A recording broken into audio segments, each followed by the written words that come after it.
Hi, welcome to my YouTube channel knowledge with Raghib. आइए start करते हैं। तो देखिए, उसके बाद कौन आता है? इल्तुतमिश के बाद आपका आता है रुकनुद्दीन फिरोज शाह। 1236 ईस्वी में ये आता है। एक्चुअली में क्या होता है कि जब इल्तुतमिश था तो इल्तुतमिश जो है, इल्तुतमिश में एक बात ये ऐड कर लीजिए कि पेट्रोनाइज किया था। मिनहाजुस सिराज ये ऑथर है किस बुक का? तबाकत नासरी। इस बुक का, नासरी का बुक का ये लिखा है, मिनहाजुस सिराज लिखा था इस बुक का। इसको पेट्रोनाइज किया था। मतलब पेट्रोनाइज मतलब क्या होता है? हाँ, तो पेट्रोनाइज मतलब होता है कि दूसरे को कम एक्सपीरियंस समझकर कृपा भाव करना। तो ये पेट्रोनाइज किया था। तो मिनहाजुस सिराज जो है तबाकत नासरी ये बुक लिखा है। अब कलिंजर जो है, कलिंजर का जो कलिंजर का यूज करने के लिए जब गया था, कलिंजर आपका यूपी में है, बुंदेलखंड एरिया। तो इल्तुतमिश जब गया था तो इसका 4 बेटा था और 1 बेटी थी। तो ये चारों बेटा जो था योग नहीं था, ठीक है, ये बेटी योग था। तो अपने रहते हुए ये इसी को उत्तराधिकारी माना था, ठीक है। बट क्या होता है कि शाह टुकरान जो कि माँ है रुकनुद्दीन फिरोज शाह को बना देती है, ठीक है, किसी तरह से छल कपट करके ये इसको बना देती है। फिर बाद में क्या होता है कि जब इसको डिपोज कर देता है कौन? तो आपको रजिया सुल्तान रेड ड्रेस पहन के दिल्ली के जनता के सामने इसने न्याय के लिए आवाज उठाई, तो इसको फिर डिपोज कर दिया जाता है। अवध में जब युद्ध करने के लिए आता है, जब ये दिल्ली से बाहर अवध के लिए युद्ध कर रहा था, तब उस वक्त इसको डिपोज कर दिया जाता है रुकनुद्दीन फिरोज शाह को। फिर रजिया सुल्तान बनती है, ठीक है। फिर तो रजिया सुल्तान, लेकिन पहले रुकनुद्दीन फिरोज आया, उसके बाद आपका रजिया सुल्तान आएगी। तो रजिया सुल्तान आती है 1236 ईस्वी से 1240 ईस्वी इसका रहता है शासनकाल।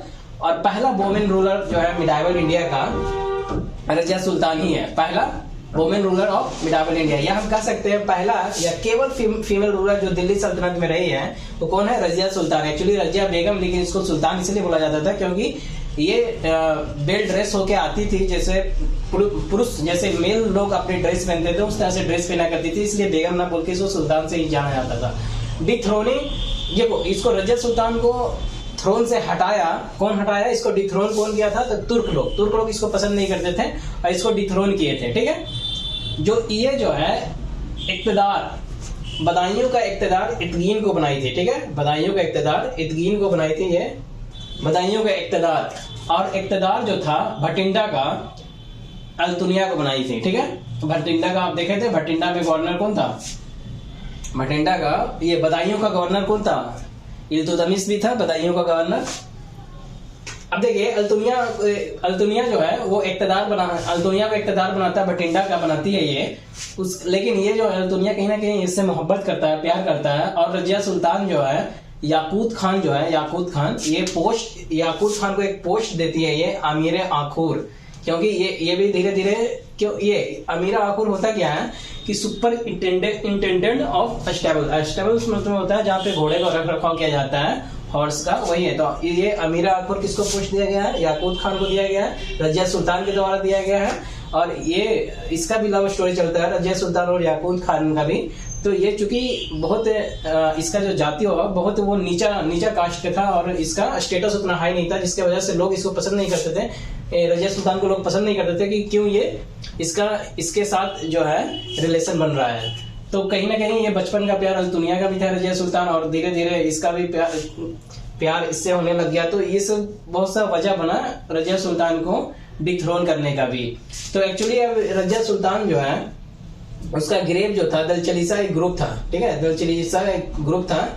वो दलचलीसा ग्रुप के द्वारा ही मार दिया गया था रजिया सुल्तान को। जब रजिया सुल्तान और याकूत खान क्या हुआ, जब इसका मोहब्बत बहुत ज्यादा गहरा होने लग गया तो ये अल्तुनिया को ये पसंद नहीं आया। और अल्तुनिया अपने आप को क्या किया, बठिंडा पंजाब में जो इक्तदार था वो अपने आप को वहां पे क्या कर दिया, इक्तदार मतलब क्या होता है, कोई प्रोविंस है उसका हेड था ये। तो ये प्रोविंस का हेड था, तो वो क्या किया कि अपने आप को वहां पे इंडिपेंडेंट घोषित कर दिया, जिसके वजह से ये रिवोल्ट के लिए याकूत खान और रजिया सुल्तान दोनों साथ में जाते हैं वहां पे।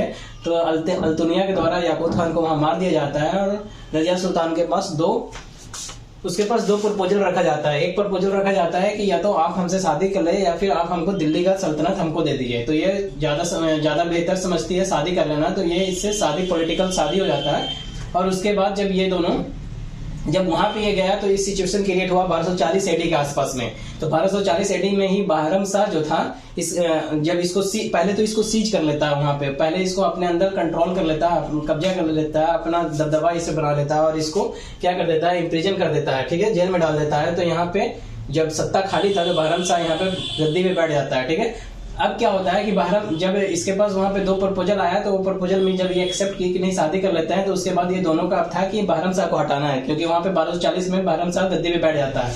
तो बहरम शाह को हटाने के लिए जब वो लोग वहां से आते हैं, तब ये बहरम शाह तो क्लियर था कि इसको मार दिया जाएगा, रजिया सुल्तान को अल्तुनिया मार देगा, बट ऐसा होता नहीं है, शादी कर लेता है। और जब वो वापस आते हैं तो बहरम शाह को हटाने का चैलेंज रहता है उनके पास। तो एक्चुअली होता क्या है कि दल चलीसा के थ्रू ही बहरम शाह भेजता है कि ये जब रास्ते में आए तभी इनको मार देना। तो कैथल हरियाणा में ही दल चलीसा के थ्रू अल्तुनिया और रजिया सुल्तान को मार दिया जाता है। तो रजिया सुल्तान का ग्रेव कहाँ है, कब्र कहाँ, कैथल हरियाणा में। तो उसके बाद बहरम शाह जो शासनकाल चलता है उसका 1240 एडी से 1242 एडी तक चलता है इसका शासनकाल। इसने एक पोस्ट लाया नयाबे ममलाकत या मुमलाकत बोलते हैं इसको, ठीक है, MU भी हो सकता है। तो ये सब छोटा छोटा चीज कहीं कहीं आपको चेंज मिलेगा, तो वो चीज आप ध्यान दीजिएगा। नयाबे ममलाकत भी बोल सकते हैं, मुमलाकत भी बोल सकते हैं। ये हेड दल चलीसा जो होता है 40 ग्रुप का, उसका हेड था, ये दल चलीसा का ये हेड था। और इसका एदगीन जो था, बहरम शाह को एदगीन इसमें हेल्प किया था। तो ये इसका इन लोग दोनों के बीच में ये बात थी कि आप हमको नयाबे ममलाकत का हेड बनाओगे, तो इसको ये एदगीन को इसका हेड रखा गया था। और एक्चुअली पूरा का पूरा जो वास्तविक पावर था, डिफैक्टो रूलर जो था, वास्तविक पावर, डिफैक्टो रूलर जो था, यही नयाबे ममलाकत या इसी को हम लोग क्या बोलते हैं, रीजेंट, REGENT, रीजेंट बोलते हैं। ये जो था वास्तविक सत्ता इन्हीं के पास था एक्चुअली में, ठीक है। तो ये जो था सिर्फ दी ज्यूरे रूलर था, कानूनी तौर पे था ये। तो ये पोस्ट हेड ऑफ दल चलीसा ये सोच के बनाया था कि कहीं ना कहीं अगर दल चलीसा जो है हमारे बोलने में दल चलीसा किसी को मार रहा है तो इससे खतरा है। तो ये सोच के इसने नयाबे ममलाकत बनाया जो कि दल चलीसा का भी हेड था, ठीक है। तो ये बहरम शाह ने किया ये काम।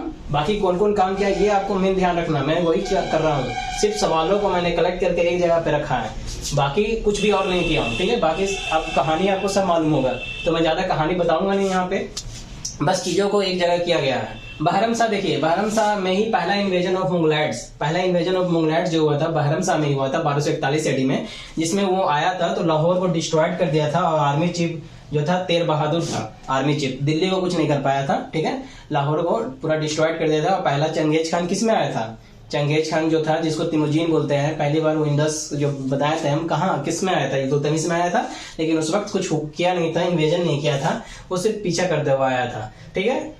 अब ये यहाँ पे पहला इन्वेजन जो मुगलैट का होता है दिल्ली सल्तनत में, वो कहाँ होता है, 1241 एडी लाहौर बहरम शाह के काल में होता है। तो इतना याद रखना, मेन पॉइंट क्या अपना कि फर्स्ट इन्वेजन ऑफ मुगलैट इन दिल्ली सल्तनत बहरम शाह उस समय रूलर था, ठीक है। ये all, this is all about.